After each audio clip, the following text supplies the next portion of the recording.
35% आत प्रशासकीय खर्च व्हायला पाहिजे, तो 61% अहिल्यानगर महापालिकेमध्ये आहे. सत्यजित तांबे. सभापती महोदय, माननीय मंत्री महोदयांनी जे उत्तर या ठिकाणी दिलेलं आहे ते बरोबर आहे की 35% आत प्रशासकीय खर्च व्हायला पाहिजे, तो 61% अहिल्यानगर महापालिकेमध्ये आहे.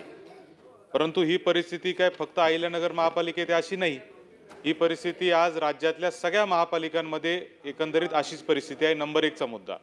नंबर 2, ही 61% जाईपर्यंत शासन काय करत होतं?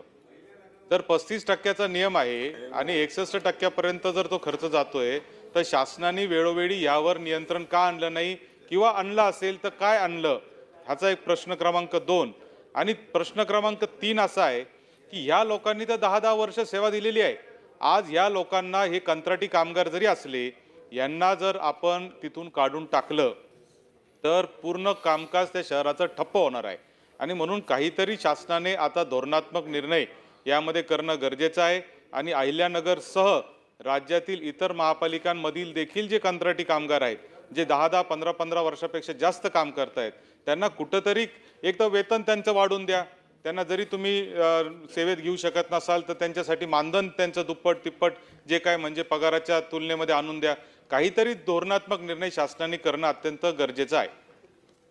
मंत्री महोदय. सभापती महोदय, आपल्याकडे फक्त हा अहिल्यानगर महानगरपालिकेचाच प्रश्न नाही.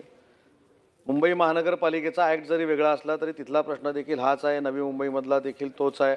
परंतु नवी मुंबई महानगरपालिकेमध्ये इन्कम सोर्स जे आहे ते जास्त असल्यामुळे त्यांनी काही लोकांना परमनंट करण्याचा निर्णय घेतला.